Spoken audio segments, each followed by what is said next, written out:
Steve Robbins here. Welcome to the Get It Done Guys, quick and dirty tips to work less and do more.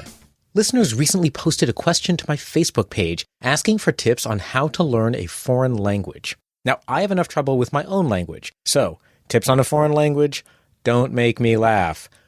Fortunately, John Fotheringham of LanguageMastery.com came bounding to the rescue and sent in all of the following tips on how to learn a language quickly. I used to think you should learn a language the same way a 5-year-old does, starting from that special, innocent, young frame of mind.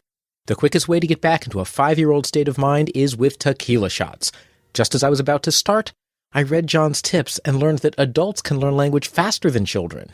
Our existing vocabulary and our advanced thinking abilities gives us a head start, except in the case of politicians, but that should be obvious. We adults can seek resources for learning languages, blogs, podcasts, language learning meetup groups, and obscure R-rated foreign movies about mysterious women with unidentifiable accents speaking in riddles in shadowy, smoke-filled rooms. Infants just can't compete. They just lie there and gurgle. Ugh. In the 1981 film Private Lessons, America was treated to private language lessons between a 15-year-old boy and a 30-something French teacher. The lessons were clothing optional. Sadly, some viewers didn't realize it was fiction and have gone on to try to recreate the situation in real life. This is not good. Fortunately, study after study, or should I say, étude après étude, has shown that classroom learning, even clothing optional, is not necessary to learn a language. Language is like sports. You get better through practice, experience, and interest in the culture. Language learning tip number 1 is to learn little bits at a time. Tip number 1 is to start seeking out exposure to the language. That only takes a few minutes here and there. 5 minutes here and 10 minutes there makes the language sink in much better than marathon language study sessions. This tip is so 21st century. We've whittled down attention spans to 5 minutes anyway. And hey, it works for language.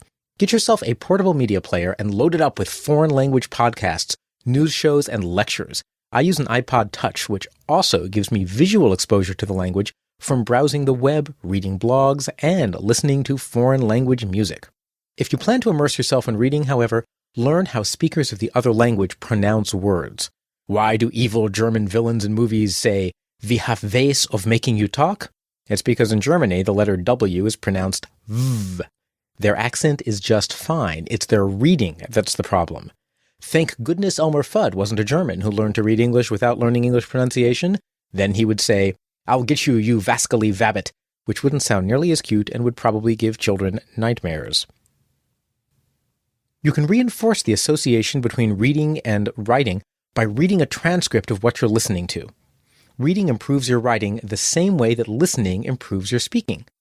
You can use online tools like lingq.com to import text and save unknown words for later review, or you can search out podcasts that include transcripts or add your own by right-clicking a podcast in iTunes, choosing Get Info, and pasting the transcript into the Lyrics tab.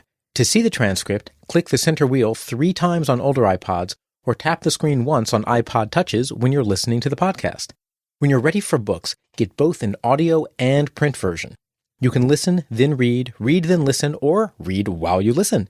Mix up which technique you use on a given day. It keeps your brain on its toes, which is really interesting imagery.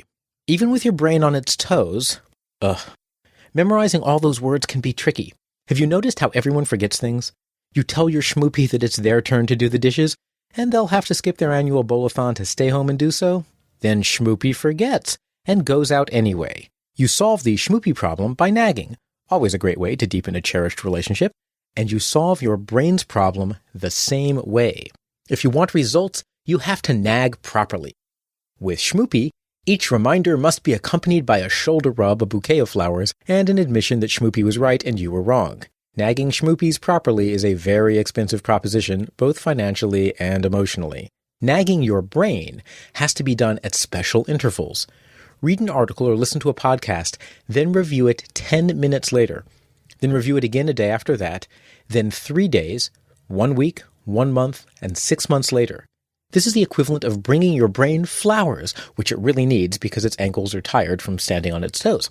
Have I mentioned that when learning another language, it's helpful to learn to use metaphors properly? There's nothing cuter than meeting a charming foreigner who tells you that they don't know if they can meet you for dinner because their plans are, quote, floating inside the atmosphere, quote. Learning a language can be easier than you think. Expose yourself to listening and reading in short bursts several times a day. Use your portable music player and lyrics function to review it regularly. And space out your practice reviews to nag your brain into remembering what you've learned. Visit this episode's transcript page for links to more language learning resources. This is Steve Robbins. Email questions to getitdone@quickanddirtytips.com or join my Facebook page at facebook.com/getitdoneguy. Work less, do more, and have a great life.